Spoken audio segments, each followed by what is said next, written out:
त्यावेळी तत्कालीन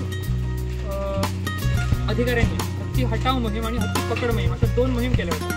हत्ती हटावमध्ये हत्तींना पुशबॅक केलं होतं कर्नाटक बाउंड्रीपर्यंत, आणि ते जेव्हा शक्य झालं नाही हत्ती पुन्हा रिटर्न आले तेव्हा हत्ती पकड मोहीम राबवली होती. ह्या 2 मोहिमा झाल्यापासून 2016 सालापर्यंत हत्तींचा त्रास इथं 2-3 वर्ष नव्हता. पण 2016 सालामध्ये पुन्हा चंदगड तालुक्यातून म्हणजे कोल्हापूरला लागून ते तालुका आहे कोल्हापूर डिव्हिजनचा, तिथून वन्य हत्तींची पुन्हा नवीन हत्तींची इथं एंट्री झालेली आहे. ते आता हत्ती ह्या भागात वावर करतायत. तसंच आपल्या पिल्लांना जन्म पण देत आहेत. इथं जवळपास 4 पिल्लांचा जन्म झालेला आहे, 3 ते 4 पिल्लांचा. इथं आता फिरताना ॲक्च्युली जवळपास तुम्हाला सांगतो टोटल एवढ्या एरियात फिरणाऱ्या हत्तींची संख्या ही 8 आहे. 8 हत्ती आहेत. त्यामध्ये मध्ये 3 टस्कर आहेत. टस्कर म्हणजे पूर्ण वाढलेले मेल ज्यांना सुळे असतात त्यांना टस्कर म्हणतात. ते 3 आहेत, 1 मादी आणि 4 पिल्लं. तर त्यातला 1 टस्कर आहे जो कोल्हापूर डिव्हिजनमध्ये असतो, तो कधीही इकडे उतरून आलेला नाही आहे. त्यातील 2 जे टस्कर आहेत त्यांचा आलटून पालटून ह्या भागामध्ये वावर असतो. 2 टस्कर त्यांचा आलटून पालटून ह्या भागात असतो. आणि जो कळप आहे मादी आणि 4 पिल्लांचा तो कधी ह्या टस्करकडे कधी त्याच टस्करकडे असा त्यांच्यामध्ये म्हणजे 2 टस्करांमध्ये डॉमिनन्स चालू असतो कळपाच्या ह्याच्यावर. तर हे झालं हत्तींचं एक साधारण तुम्हाला एक ब्रीफिंग सांगितलं मी. आता हत्ती ह्या भागात आल्यापासून काय काय घडतंय, मानव आणि हत्ती हा संघर्ष कसा वाढला. तर इथं आल्यापासून हत्ती ह्याचं प्रमुख खाद्य म्हणजे आहे केळी. केळी म्हणजे केळी झाड, तो फळं खात नाही, जे पूर्ण झाड असतं ते पूर्ण सोडून आतमधला जो गर असतो मिडलमधला तो गर खातो. त्याच्यानंतर नारळ हा पण मोठा वाढलेला जे नारळाचं झाड असतं तो पाडतो आणि त्याचं जो वरचं जे सुई असतं म्हणजे कोवळी पानं असतात तोच खाऊन टाकतो. आणि त्याच्यानंतर येतो तो फणसाची झाडं तो पाडत नाही पण फणस काढून त्याचं नुकसान करतो. आणि काजूच्या सीझनमध्ये काजूची बोंडूची जी फळं असतात काजूच्या वरती तो बोंडू असतो तो बोंडू खात असतो. तर ह्याच्यामध्ये काय होतं की केळी पिकाची नुकसानी तर होतेच. माड हा किंवा नारळ हा एक असं झाड आहे जे पूर्ण मोठं व्हायला 10 ते 15 वर्ष लागतात. आणि हत्ती तो एका रात्रीत येऊन किंवा एका सेकंदात ते पाडून मोकळं करतो. त्याला मिळणारी जी नुकसान भरपाई आहे ती पण शेतकऱ्यांना पुरेशी नाही आहे असं शेतकऱ्यांचं म्हणणं आहे. त्याच्यानंतर येतो ते काजू. तर कोकणातले शेतकरी हे कुठली भात शेती किंवा अशी ह्याची पीक करत नाहीत, पीक शेती करत नाहीत. ते सगळे बागायती शेती करतात, जे फळ बागायती.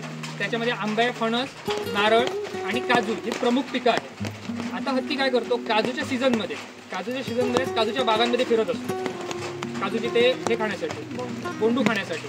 आणि शेतकऱ्यांना काजू फळ किंवा जे काजू बी असतं ते जमा करता येत नाही. आणि काजू जमा करण्याचं पद्धत अशी आहे की रोजच्या रोज पडलेली जी फळं असतात ती जमा करावी लागतात. जर ती रोजच्या रोज जमा जरी केलेली, जर काजूचे जे गर असतात ते जर जमा केले नाहीत तर त्या रात्री साळींदर किंवा साळींदरासारखे प्राणी ते फोडून खाऊन टाकतात. आणि आतमधला तो काजू गर असतो खाऊन टाकतात. त्यामुळे ती रोजच्या रोज जमा करणं गरजेचं असतं. आणि ह्या काजू गराला म्हणजे आपल्या मोहराला किंवा फळाला आपण नुकसान भरपाई देत नाही. त्यामुळे शेतकऱ्यांचा बऱ्याचशा शेतकऱ्यांचा काजू बागायतीवरती उदरनिर्वाह असल्यामुळे त्यांचा वनविभागावरती रोष होतो. आणि राहिला फणसाचा. फणसाहून जास्त अशी लोकांची उत्पन्न होत नसतं, पण फणसामुळे हत्तींचा वावर वाढतो. म्हणजे हत्ती फणसाची झाडं असतात ते हेरून ना गावाच्या वस्तीमधून वगैरे फिरत असतात. सुरुवातीला हत्तींना आपण फटाक्यांनी किंवा ओरडून मोठ्याने आवाज करून आग वगैरे लावून त्यांच्या वाटेवर लावून पळवत होतो किंवा घालवत होतो, वस्तीपासून दूर ठेवत होतो. पण आताचे हत्ती जे माणूस बघून निर्धावले ते आता 2 घरांच्या मधून पण फिरतात. आणि एक साधारण एप्रिल महिन्यामध्ये म्हणजे एक 1.5 महिन्यापूर्वी इथं एक हत्तीने एक कॅज्युअलिटी पण झाली आहे, ह्युमन डेथ पण झालेली आहे. तेव्हापासून हत्तींच्या विरोधात असलेला जो लोकांचा रोष आहे तो विकोपास गेलेला आहे. तर अशा पद्धतीची कंडिशन आहे. आता हा जो मानव वन्यजीव जो संघर्ष आहे तो थांबवण्यासाठी आम्ही वनविभागातर्फे काय करतो, तर सर्वप्रथम आम्ही गस्ती पथकांची नेमणूक केलेली आहे. आता दोडामार्गमध्ये असलेला वनरक्षकांचा स्टाफ हा खूप कमी आहे, 10 ते 12 जणांचा आहे. 10 ते 12 जणांचे लोक हे दिवस रात्र गस्त करणं शक्य नाही. त्यामुळे आम्ही कॉन्ट्रॅक्ट बेसिसवरती गावातीलच काही तरुणांची नियुक्ती केलेली आहे. कॉन्ट्रॅक्ट बेसिसवरती ते आमच्याजवळ काम करतात. तर जवळजवळ 50 ते 52 लोकांची यामध्ये निवड केलेली आहे. त्यातील जवळपास 2 गस्ती पथकं ही दिवसा आणि 2 गस्ती पथकं रात्र अशा पद्धतीने सेफ्टी करत असतात. याच्यासाठी आमच्याजवळ 4 वाहनांची पण गस्ती वाहनांची पण व्यवस्था केली आहे. 2 सरकारी आहेत आणि 2 प्रायव्हेट त्याच्यावरती आम्ही भाड्याने घेतलेली आहे. आता त्या गस्ती पथकामध्ये पण कसं असतं, एक 7 ते 8 लोक असतात, एक ड्रायव्हर असतो, एक वनरक्षक असतो आणि एक ड्रोन ऑपरेटर. अशा पद्धतीनं गस्ती केली जाते. गस्तीमध्ये जिथं जिथं हत्ती बाहेर पडण्याचे चान्सेस आहेत तिथं गस्त केली जाते. शेतकऱ्यांना माहिती दिली जाते. हत्तीचा जो वावर असतो किंवा हत्ती फॉर एक्झाम्पल जर रात्रीची गस्ती करायची असेल तर हत्तीचा वावरचा जो एरिया आहे त्या वावरामध्ये थर्मल नाईट विजन ड्रोन उडवला जातो आणि हत्तीची लोकेशन फाईन केली जाते आणि हत्ती कोणत्या बागेत कुठे कसा उतरेल त्या बाजूला फिल्डिंग लावली जाते. म्हणजे शेतकऱ्यांचा आणि हत्तींचा संबंध येऊ नये किंवा हत्तीने पीक बागायती येऊन त्याची नुकसानी करू नये म्हणून प्रयत्न केला जातो. दिवसाच्या वेळी हत्ती जेव्हा नुकसानी करून पुन्हा रिटर्न जातात त्यावेळी दिवसा असलेलं पथक तो जंगलातून बाहेर पडू नये म्हणून जंगलाच्या मार्गावरती सगळीकडे बंदोबस्त करून उभा असतो. आता हे झाली हत्तीबद्दल आमची बंदोबस्ताची पद्धत. पण आता हत्ती आणि मानव यांचा संघर्ष थांबवण्यासाठी, कारण कितीही जरी आम्ही बंदोबस्त केला काय केला ते हत्ती हा एक हुशार प्राणी आहे. तो आम्हाला चकवा देऊन कुठे ना कुठेतरी शेतीत जातो. कारण आमच्यासाठी तो रोज मानव वन्यजीव संघर्ष कमी करण्याचा प्रयत्न असतो, पण हत्तीसाठी तो सर्वायवलचा प्रश्न असतो. कारण जर त्यांनी खाल्लंच नाही तर तो जगणार का? तो जगण्याच्या धडपडीनं तो कुठूनही चकवा देऊन पुन्हा शेतीत येतो. मग अशा वेळी पुन्हा अपघात होऊ नये किंवा नुकसान होऊ नये यासाठी आमच्याकडून अशी पद्धती केलेली आहे की दर तासाला हत्तीची लोकेशन घेऊन वनविभागाचे लोक घेऊन लोकांचा एक व्हॉट्सअप ग्रुप बनवलेला आहे लोकल गावातील सर्व लोकांचा. आणि त्या व्हॉट्सअप ग्रुपला दर तासाला हत्तीची लोकेशन पाठवली जाते. दर तासाला. आता काही लोकांकडे जर समजा व्हॉट्सअप मोबाईल नसतील किंवा स्मार्टफोन नसतील तर त्यांना मेसेज पाठवण्यासाठी कीपॅडचे फोन असतात त्यांच्यावरती टेक्स्ट मेसेज पाठवण्याची व्यवस्था केलेली आहे. दिवसातून 5 वेळा त्या ठराविक नंबरवरती किंवा ज्या भागात हत्ती आहे त्या वावरात असलेल्या मोबाईल नंबरवरती टेक्स्ट मेसेज पाठवले जातात बल्बमध्ये. आणि ह्याच्यावरती पण जर समजा कोणाकडे मोबाईल नसतील किंवा काही इतर अडचणी असतील किंवा नेटवर्क नसेल काय असेल तर असा प्रॉब्लेम होऊ नये म्हणून आमच्या ज्या 4ही गाड्या आहेत त्याच्यामध्ये स्पीकरची व्यवस्था केलेली आहे, लाऊडस्पीकरची. त्याच्यामध्ये त्या भागामध्ये गस्त करून लाऊडस्पीकरने अनाऊन्समेंट केली जाते की सदर भागामध्ये हत्तीचा वावर आहे, शेतकऱ्यांनी सतर्क राहावं. अशा प्रकारे आम्ही काम केलं आहे. अशा प्रकारे काम केलं जातं आहे. आता हे झालं आमचा बंदोबस्त आणि आमचे एफर्ट्स झाले. आता हत्ती जंगलातून मानववस्तीत येऊ नये यासाठी जे उपाययोजना केल्या जातात त्याच्यामध्ये आम्ही 2 उपाययोजना केल्या आहेत. एक म्हणजे EPT एलिफंट प्रोटेक्शन ट्रे म्हणजे खंदक. आपले जे समतल चर असतात बघा तसेच चर खणलेले आहेत. त्याचं डायमेन्शन बघायला गेलं तर वरून 3 मीटर त्याची रुंदी 2 मीटर, डेप्थ 3 मीटर आणि तळाकडचा भाग हा 1 मीटर अशी त्याची साधारण एक रचना क्रॉस सेक्शन त्याचा होतो. त्याच्यातून बाहेर पडणारी माती ही 1 मीटर अंतरावरती जंगलाच्या साईडने ठेवली जाते. त्याच्यामुळे काय होतं हत्तीसाठी जो सरळ एरियातून जो हत्ती येतो त्याच्यासाठी एक अडथळा निर्माण होतो. पण आता ह्या EPTचा प्रॉब्लेम काय होतोय की जिथं माती आम्हाला कडक मिळाली किंवा चांगली मिळाली तिथले EPT हे सुटसुटीत आहे. पण कोकणात काही ठिकाणी कुंभारी माती म्हणजे चिकण माती आहे. अशा मातीमध्ये बनवलेले चर हे पावसाच्या ह्याच्यामुळे माऱ्यामुळे फसलेले आहेत. त्यामुळे हत्तीसाठी एक वाट तयार झालेली आहे आजमध्ये. त्यामुळे EPTचा तरी आम्हाला तेवढा इफेक्ट झालेला किंवा दिसत नाही किंवा जाणून येत नाही. काही ठिकाणी आहे पण एक ठराविक ठिकाणाहून हत्ती क्रॉस होतो. मग आता तो होऊ नये म्हणून आता दुसरा एक प्रायव्हेट त्याच्यावरती प्रयत्न केला आहे तो म्हणजे solar hanging fencing. Solar hanging fencing आता आमच्या कॅम्पच्या ह्या बाजूला आहे. जर आपण पुढे गेलो तर तुम्हाला मी तिकडे एक्सप्लेन करून सांगू शकतो. तर आपण जर तिकडे जाऊया. सोलार हँगिंग फेन्सिंग म्हणजे आपलं जो शॉपचं फेन्सिंग असतं तर जनावरांना बाजूला ठेवण्यासाठी केलं तर सेम तसंच आहे. पण त्याचा हत्तीच्या बाबतीत त्याचा प्रॉब्लेम काय आहे की जर आपण खांबांना जर समजा तारा बांधलेल्या असतील तर हत्ती काय करतो 2 तारांच्या मध्ये खांबाला पाय लावून खांब तोडतोय. दोन तारांच्या मध्ये हत्ती खांबाला जो जिथं करंट नसतो त्याला पाय लावून तो करंट तोडतोय, हे तोडतोय. त्यामुळे हत्ती तो त्या करंटचा तर म्हणजे त्या जे आपण ट्रॅडिशनल जे फेन्सिंग आहे त्याचा इथं उपयोग होत नाही. म्हणून कर्नाटक बेस्ड कंपनीमध्ये किंवा कर्नाटकमध्ये ह्या हत्तीचा म्हणजे आपला ह्या प्रकारच्या सोलार फेन्सिंगचा वापर केला आहे. मग त्याचा आपल्या महाराष्ट्रात फर्स्ट टाइम आम्ही प्रायोगिक तत्वावरती यूज केला आहे. ते मी तुम्हाला आता दाखवतो. चला.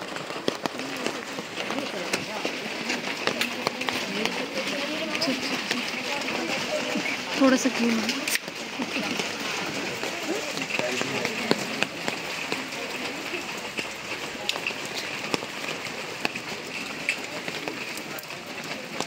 आता हे ॲक्च्युली हे फेन्सिंग इथून स्टार्ट केलेलं आहे. सर्वांना दिसतंय का? छत्र हे करा.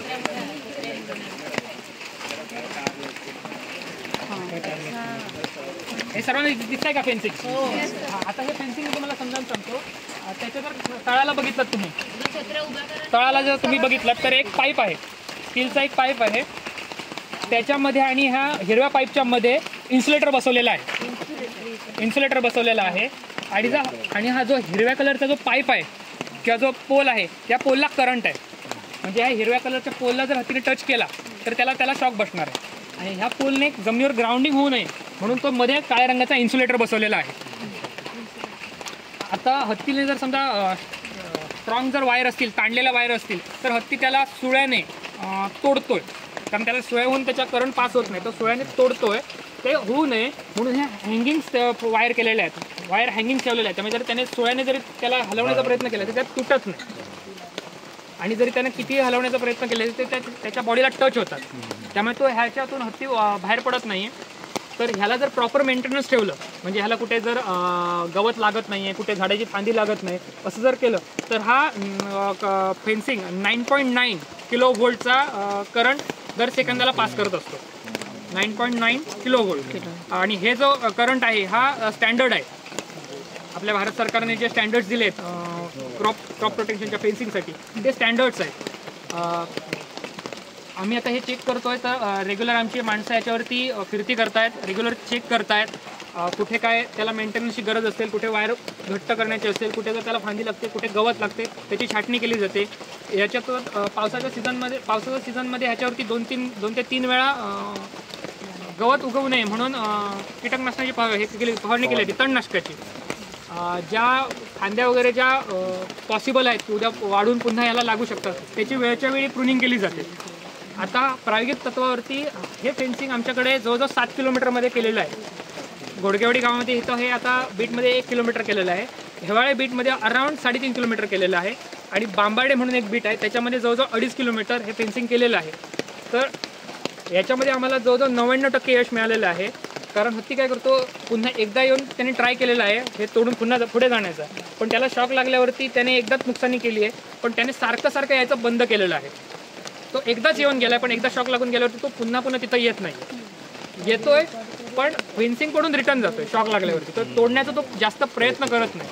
त्याने 2 ते 3 वेळा हे पोल पण तोडण्याचा प्रयत्न केला आहे, पण त्याला पोलला सुद्धा शॉक लागलेला आहे.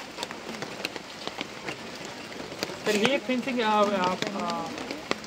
फेन्सिंगची म्हणजे हँगिंग सोलार फेन्सिंग आणि EPT हे 2 उपाययोजना केल्या आहेत. आता हँगिंग सोलार फेन्सिंग म्हणजे ह्याला मिळणार जे करंट आहे म्हणजे इलेक्ट्रिसिटी आहे ती सोलारद्वारे प्रोव्हाइड केलेली आहे.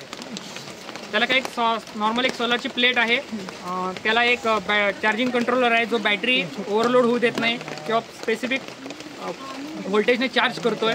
आणि त्या बॅटरीलाच एक एनर्जायझर लावलेला आहे जो दर सेकंदाला एक गॅपने ब्रेक करून 9.9चा किलो व्होल्टचा करंट डिलिव्हर करतो या सिस्टीमला.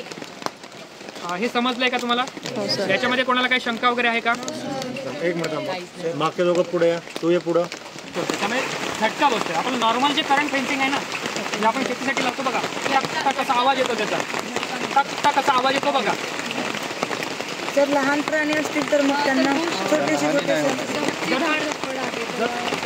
काय ते कसं मोठा आहे ना प्राणी, त्याला जर करंट लागलं तर तेवढा त्रास नाही होईल. पण आता त्याचा लहान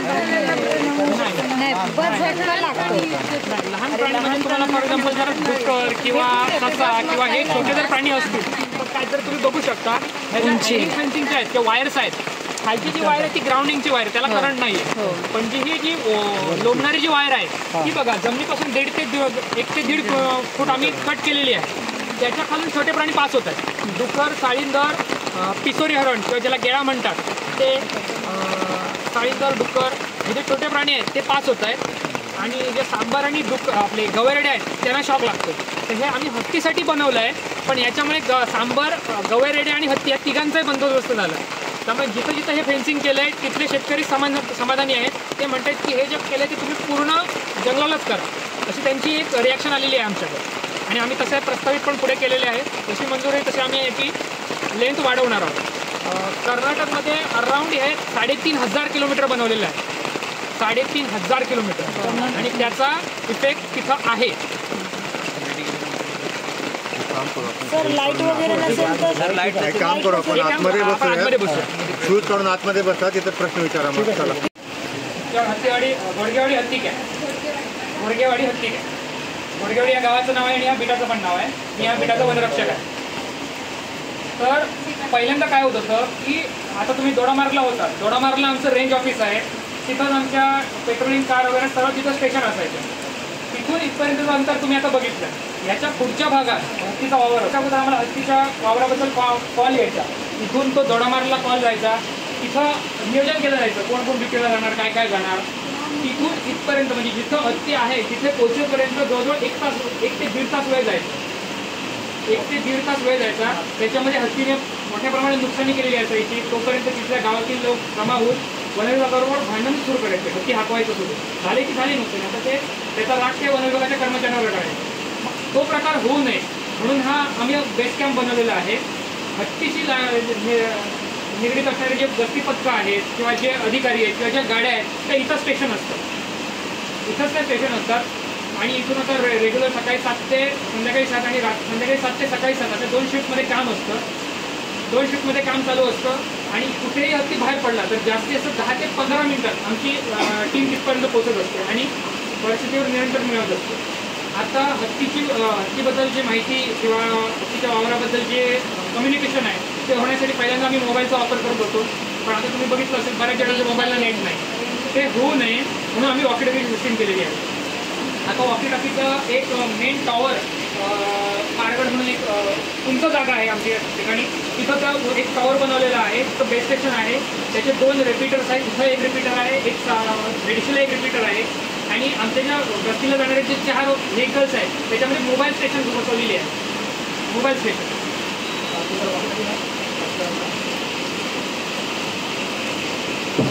दोडामार्ग रेंज ऑफिसला एक बेस स्टेशन आहे. रेशीला एक बेस स्टेशन आहे. इथं एक बेस स्टेशन आहे. ही 3 बेस स्टेशन झाली.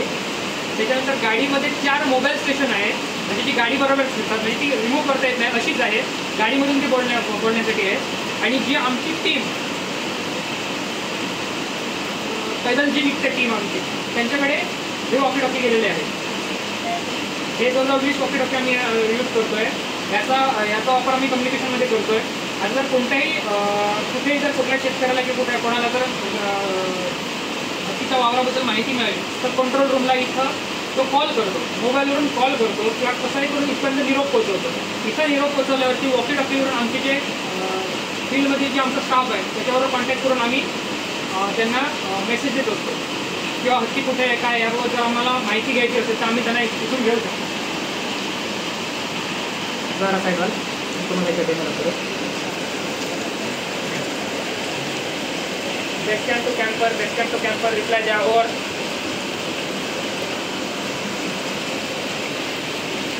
Camper calling. कदम मेजर हत्तीची काय कंडिशन आहे तुमच्याजवळ? नाही आता नाही मला वाटत होती पण नाही पाऊस नाही यायचं जायचं ना बाहेर. ओके ठीक आहे. Base camp to Xenon reply द्या.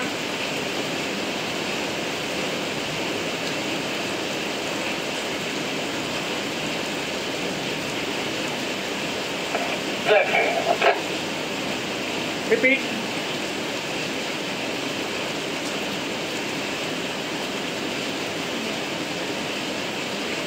कोळेकर रिप्लाय द्या.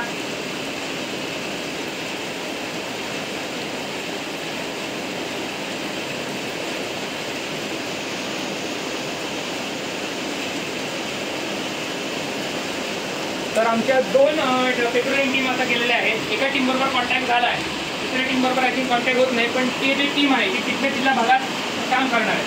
आता जे आमच्या ह्याला जे मजूर गेलेले आहेत टोटल 8-8-16 म्हणजे 2 टीममध्ये टोटल 16 माणसं आमची गेलेली आहेत. त्यांना दुपारचं जेवण आणि रात्रीचं जेवण इथं बेस कॅम्पमध्ये बनवून पाठवलं जातं.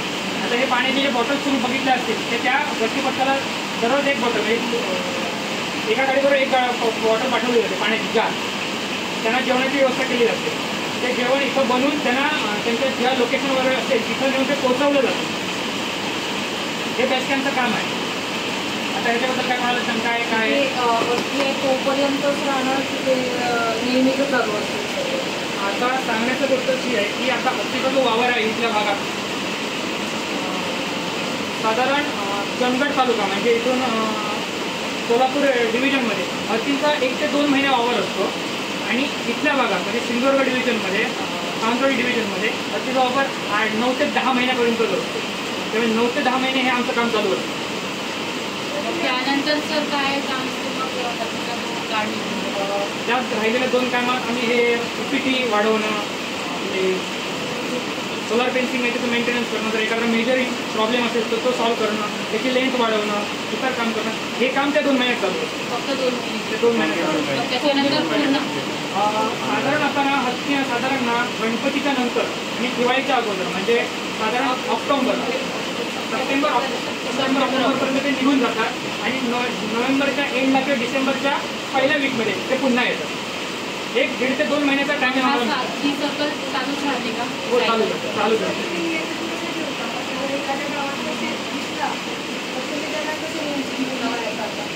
म्हणजे कसं आहे आता हत्तींचं कसं आहे हत्तीचं जर सांगायला गेलं तर एका मेल हत्तीचं पूर्ण वाढ झालेल्या हत्तीचं वजन हे 3 ते 3.5 टन असतं. 3 ते 3.5 टन आणि त्याला खायला दिवसाला अराउंड 200 ते 250 किलो अन्न लागतं. 200 ते 250 आणि त्याच्यामध्ये जर तो आपण त्याला आता जर शेतीची नुकसानी सोडली तर वाईल्डमध्ये जर त्याला बघायला गेलं तर फक्त झाडांची पानं खाऊ शकतो किंवा फळं खाऊ शकतो. तर फक्त इमॅजिन करा एका हत्तीला मिनिमम 200 किलो म्हणजे केवढं फूड लागतं आणि ते कन्झ्युम करण्यासाठी शोधण्यासाठी त्याला किती वेळ लागतो. तर इस्टिमेट टायमिंग असा आहे की दिवसाचे 24 तासापैकी 18 तास हत्ती हा खात असतो. 24 तासापैकी 18 तास हत्ती खात असतो आणि राहिलेले 6 तास असतो तो आराम करत असतो. तर आता इथल्या भागात असं दिसून येत आहे की हत्ती हा रात्रीच्या वेळी फिरतीला बाहेर पडतो. साधारण 3, 4, 5च्या आसपास बाहेर पडतो आणि सकाळी 8 वाजेपर्यंत तो मुवमेंट त्याची चालू असते. तेवढ्या टाईममध्ये आम्ही त्याच्या मागून फिरत असतो. तो कुठे कोणाच्या भागात बाहेर पडत नाही ना कुठे जात नाही ना त्याला प्रिव्हेंट करण्याचा प्रयत्न करत असतो आणि त्याला दिवसाच्या वेळी त्याचा तो मुक्काम ज्या ठिकाणी असतो त्या ठिकाणी त्याला घालवायचा प्रयत्न करत असतो. तो जास्तीत जास्त काळ जंगलात राहील आणि जंगलातले पदार्थ काहीतरी खाऊन तो राहील याच्यामध्ये आमचा भर असतो. तर जंगलामध्ये खाण्यामध्ये त्याच्यासाठी सगळ्यात एकच आहे सगळ्यात प्रामुख्याने तो खातोय बांबूची पानं. बांबू कणक हे जे बांबूच्या प्रजातीची झाडं आहेत त्याची तो पानं खातो. त्याच्यानंतर आमच्याजवळ एक भेडला माड म्हणून एक झाड मिळतं जंगली आहे तुम्हाला माहिती आहे. आय थिंक तुम्ही नरेंद्र डोंगरावर बघितलं तर ते भेडला माड जे हे झाड आहे तर ते मुळापासून पाडून त्याचा जो बुंधा असतो तो पूर्ण फोडून खातो.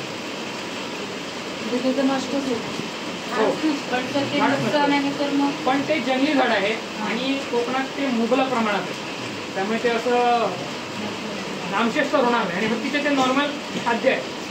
तर हे 2 प्रकार झाले आणि त्याच्यानंतर जंगलीमध्ये आता आमच्याजवळ काही जंगलात फणस पण आहेत त्यामुळे ते फणस वगैरे खातो. पण ते मालकीमध्ये जर खायला बघायला गेलं तर तो केळीची झाडं खातो. पूर्ण झाड म्हणजे पूर्ण झाडाची पानं खात नाही. तो पानं पूर्ण सोलतो आणि आतमधला जो पांढरा गर असतो ना मिडलमध्ये तो गर खातो. पांढरा गर आपलं भात पिकाची पण आसडी करतो. त्याच्यानंतर नारळाची झाडं पाडून त्याच्यावरची जी कोवळी पानं असतात त्याची ती सुई म्हणतात आपण आम्ही याला सुई म्हणतो. त्याची कोवळी पानं असतात ती कोवळी पानच काढून खातो. पण ते काढण्यासाठी तो पूर्ण झाडच मोडून घालतो त्यामुळे ते पूर्ण झाड नष्ट होतं. फणस खातो तो म्हणजे फणसाची फळं खातो आणि काजूचे बोंबीचे फळं हे त्याचा प्रामुख्याने अन्न आहे. तो 150 ते 250 किलो दिवसाला खातो. पाणी पितो आणि जाऊन झोपतो दिवसाच्या वेळी जेव्हा तो झोपलेला असतो तेव्हा तो त्या झोपलेल्या जागेतून तो वस्ती देऊ नये म्हणून आमची रात्रभर बिल्डिंग चालू असते.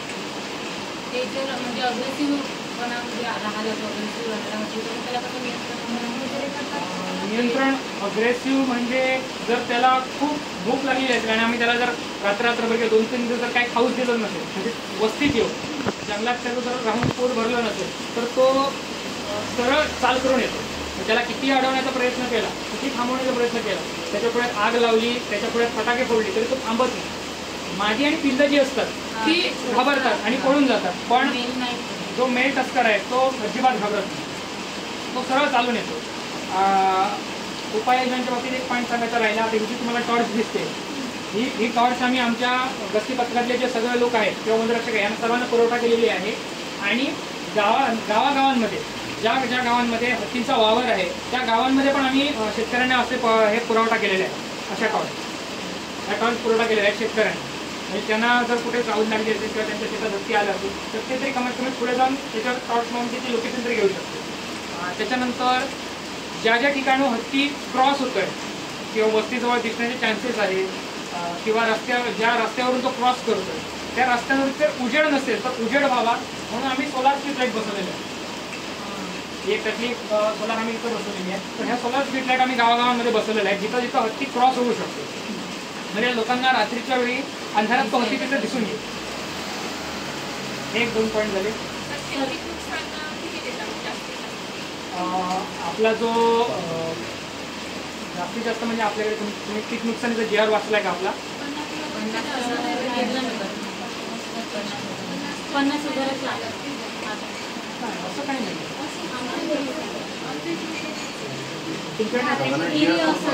नाही तसं नाही तुमच्याजवळ पिकावर पण अवलंबून असते ना. कुठल्या पिकाचे नुकसान तुमच्याजवळ धानसाठी आहे तो त्याला काहीतरी 20,000 पर्यंत काहीतरी नुकसान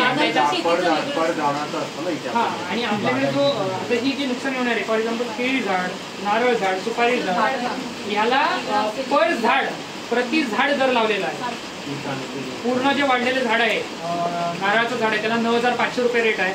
जसं त्याचं वय कमी होत जातं म्हणजे 5 वर्षाच्या खाली असेल 4 वर्षाचं 3 वर्षाचं त्याला 7,500 5,000 3,500 3,000 आणि 500 असे रेट आहे. केळीच्या झाडाला प्रति झाड 240 रुपये रेट आहे. त्याच्यानंतर काजूची वगैरे झाडं आहेत ती पूर्ण वाढलेल्या झाडांना मॅक्झिमम 1,000 रुपये प्रति झाड. सुपारीच्या झाडाला पूर्ण वाढलेल्या झाडाला 5,500 रुपये असे रेट आहेत. त्या रेटनुसार होणारी जी नुकसान आहे त्यानुसार आम्ही लोकांना नुकसान भरपाई देतो. आता इकडे लोकांना बाग करण्याची पद्धत कशी आहे ते नारळाची झाडं लावतात त्याच्यामध्ये सुपारीची झाडं लावतात आणि राहिलेल्या जागेमध्ये केळी लावतात. अशा बागांमध्ये जर हत्ती एकदा घुसला की तो केळीची नुकसानी करतो नारळ झाडाची नुकसानी करतो आणि फिरता सुपारीची झाडं असतात ज्यांना पोपळी म्हणतात ती पण मोडून घालतो. सुपारीची झाडं तो खात नाही किंवा काही नुकसान खात नाही पण त्याच्या वावरामुळे ती मोडून पडतात. एकेका शेतकऱ्याचं एका दिवसात दीड लाखाचं 2-2 लाखाचं नुकसान होतं. तितकं दिलं जातं का सर डिपार्टमेंट देतं का तितकं डिपार्टमेंट थ्रू देतो आम्ही ते जास्तीत जास्त ती लवकरात लवकर देण्यात येईल त्याच्या दृष्टीने आम्ही काम केलेलं आहे. आपल्याजवळ आता ते एक सिस्टीम आहे ऑनलाईन अर्ज करणे. शेतकऱ्याला प्रकरण आधी ऑनलाईन करावं लागतं आणि मग आपण जाऊन पंचनामा करतो आणि डॉक्युमेंट वगैरे जमा करून पुढे प्रोसिजर होतो. मग ते आता होऊ नये काही शेतकऱ्यांना ते ऑनलाईन करता येत नाही इथं नेटवर्कच्या प्रॉब्लेममुळे होता येत नाही त्यामुळे आम्ही पहिल्यांदा त्यांचे डॉक्युमेंट्स घेतो. आम्ही जाऊन जागेवर पंचनामा म्हणजे ऑफलाईन पद्धतीने काम चालतं. सगळे डॉक्युमेंट्स आमच्याजवळ आल्यावर आम्ही ते प्रकरण ऑनलाईन करून पुढे पाठवतो आणि जास्तीत जास्त जर सगळे डॉक्युमेंट्स त्यांनी क्लिअर करून आम्हाला वेळेत दिले तर आमच्याजवळ जमा झालेल्या तारखेपासून 20 ते 25 दिवसात त्यांना नुकसान भरपाई त्यांच्या खात्यात जमा केली जाते. हा टायमिंग अजून पण कमी करण्याचा आम्ही प्रयत्न करतोय त्याच्यासाठी वरिष्ठ स्तरावरून प्रयत्न चालू आहे.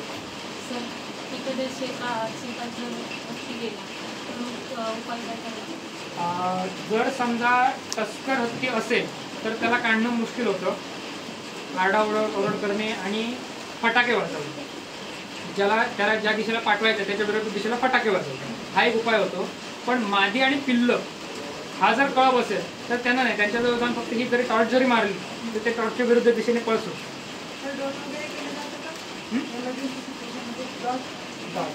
इमर्जन्सी अजूनपर्यंत तरी तो प्रसंग आमच्याकडे आलेला नाही आम्ही अजूनपर्यंत तरी केलेला नाही.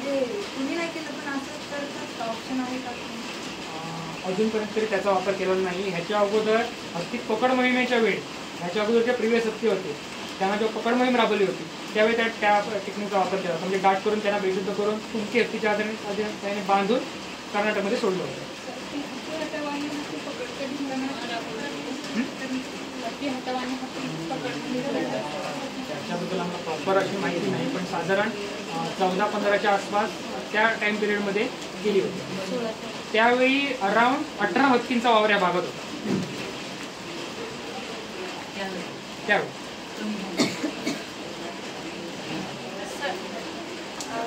जेव्हा तुम्ही आता वनरक्षक आहात आणि हत्ती शेतकऱ्यांचं नुकसान खूप करतोय, तर तुम्ही वनरक्षक म्हणून जेव्हा गावात जाता तर लोकांचा सपोर्ट असतो का की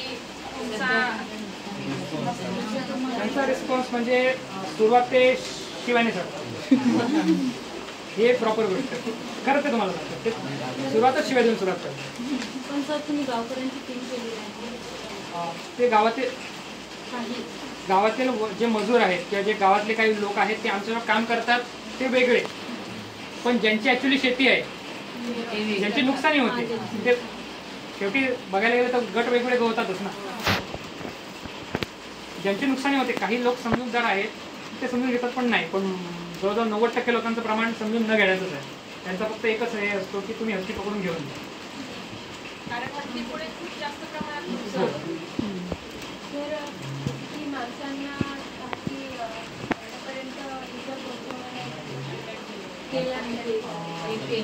त्यांच्या अगोदर म्हणजे हत्ती हा तसा बघायला गेला तर माणसापासून घाबरतो. हे सर्वच नॉर्मल प्राण्यांसारखं म्हणजे गवारेडा म्हणा, वाघ म्हणा, वाघ बिबट म्हणा, सांबर म्हणा, माणसाची चावल लागल्यावरती पळून जातात. ह्याच्या अगोदर पण जेव्हा हत्ती सुरुवातीला आले होते तेव्हा पण माणसांपासून लांब राहत होतो, पण आता हत्ती म्हणजे हा एक कुतूहलाचा विषय झालेला आहे. लोक सारखे जाऊन त्याला बघतात, त्यांच्या बसण्याच्या जागा, क्रॉसिंग करण्याचे मार्ग. एकदा लोकांना कळलं की अमुक भागात असते की त्याचे फोटो काढणे, व्हिडिओ काढणे, या प्रकारांमुळे आता हत्तींना माणसांची सवय झाली. हत्तींना माणसाची सवय झाली आहे. ते एकाच्या केळीच्या बागात जाऊन त्याच्या 150-200 केळी माणसाच्या समोरच खात असतो. माणसांनी कितीही आरडाओरड केलं, कितीही गोंधळ घातला, लोकांजवळ 1.5 तासाची शूटिंग्स आहे, हत्ती नुकसान करतो. किती केलेले प्रयत्न, किती वाजवलेले पडताना हत्ती जात नाही. माणसांना इजा नाही करत का मग सर मग आपण उपाय म्हणून समजा ते शेतकऱ्यांच्या शेतात जातात नारळाचे झाडं किंवा सुपाचे झाड, त्याच्यासाठी मग आपण एखादं असं प्लांटेशन वगैरे करू नाही शकत का? स्पेशली त्यांच्यासाठी ते गावात गेले नाही पाहिजे. पण ते प्लांटेशन ते एकाच वेळेस खतम करून प्लांटेशन करण्यासाठी नाही, तुमचा क्वेश्चन एकदम बरोबर आहे. हाच उपाय वरिष्ठ स्तरावरून सुचवण्यात आला होता, पण तुम्ही आता कोकणात फिरता, कोकणात तुम्हाला असं मोकळी जागा कुठे दिसते? जिथं मोकळी जागा आहे तिथं शेती आहे. आणि आता आय थिंक तुम्ही कुठून आहात? सगळं विदर्भामध्ये तुम्हाला एक जंगल म्हणजे मोकळं बघायची सवय असेल. जंगल म्हणजे मालकी जंगल आणि सरकारी जंगल याच्यात फरकच करता येतो. कोकणात पूर्ण मालकी जंगल म्हणजे जास्त ते मालकी जंगल आहे, पण एक जंगल बघता म्हणजे सांगायचं गेलं की सरकारी जंगल हे मोकळं अजिबात नाही. म्हणजे जिथं आपण प्लांटेशन करू शकतो अशी कुठेच जागा नाही. त्यामुळे तो प्रकार एक बाजूला पडलाय. जिथं छोटे भाग आहे तिथं हत्ती गवत लावण्याचा आम्ही प्रयत्न केला आहे, पण त्या गवताला हत्तीपेक्षा इतर जनावरांचं हे मिळतं. सर मग सरकार अनुदानातूनच समजा आता जसं हे ताळेचे फेन्सिंग केले आहे लाईटीचे, तसेच जी शेती आहे त्याभोवती जर फेन्सिंग केलं, अनुदान दिले काही सरकारनं, तर ते होऊ शकते का? त्याच्यासाठी अनुदानासाठी ना आपले नाव विसरलो त्या योजनेचं, म्हणजे मिळते का असं? उपाध्याय ही जी योजना आहे त्याच्यामध्ये हे एक इन्क्लूड केलेलं आहे. ह्याच्यासाठी अनुदान देणं, सोलार फेन्सिंगसाठी, इलेक्ट्रिक फेन्सिंगसाठी अनुदान देणं. पण त्याच्यासाठी जर राहिला ना, त्याच्यासाठी जे अटी आहेत आणि नियम आहेत ते खूप जाचक आहे. फॉर एक्झाम्पल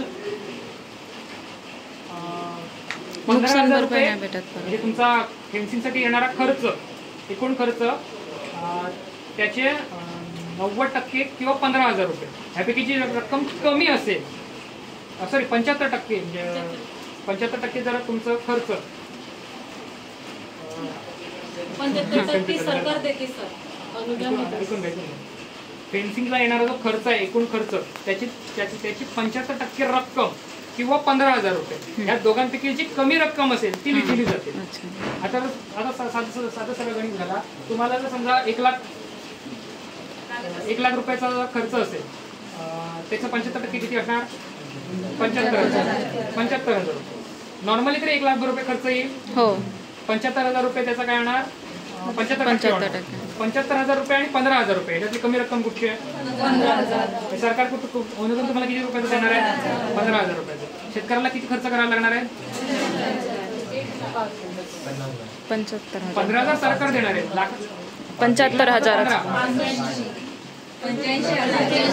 85,000 शेतकऱ्याला स्वतःच्या खिशातून खर्च करावा लागेल. आणि ह्याच्यानंतर त्यांना नियम काय लागलेले आहेत? एकदा तुम्ही सरकारकडून हे अनुदान घेतलं, त्या आतमध्ये शेतीत जर समजा वन्य प्राण्यांचं नुकसान झालं तर त्या नुकसान भरपाईला लागू होणार नाही. म्हणजे थोडक्यात 15,000 रुपये दिले आणि लाईफ टाईम सेटलमेंट करून टाकली असा विषय होता. ही गोष्ट शेतकऱ्यांकडे लक्षात आल्यावरती शेतकऱ्यांनी ह्या गोष्टीला पूर्णपणे विरोध केला. शेतकऱ्यांनी ह्यामध्ये कोणत्याही अर्जच केला नाही या योजनेनंतर.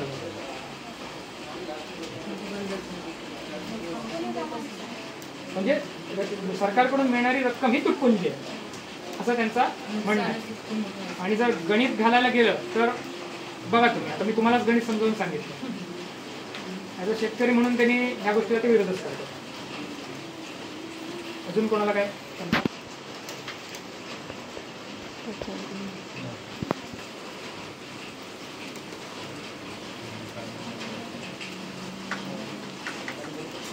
ती झाडांच्या खाली जाऊन झोपलेलं असतं किंवा झाडांच्या खालून फिरत असतो.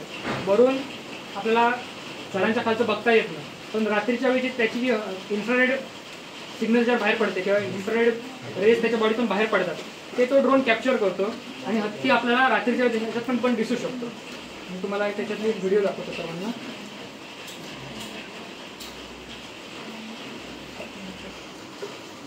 आता ह्या व्हिडिओमध्ये बघा, ह्या साईडला नॉर्मल आपला कॅमेरा विजन आहे आणि ह्या बाजूला नाईट विजन आहे. हा हत्ती रस्त्यावरून सरळ फिरतोय, त्याच्या मागून आमची टीम फिरते. ह्या साईडला नॉर्मल विजन आहे आपला आणि ह्या बाजूला नाईट विजन आहे.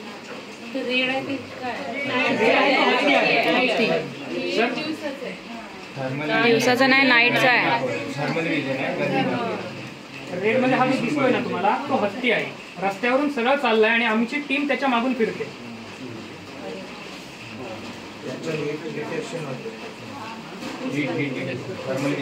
थर्मल मध्ये हत्ती दिसतोय पण नॉर्मल कॅमेरामध्ये म्हणजे नॉर्मल कॅमेरामध्ये दिसू शकत नाही.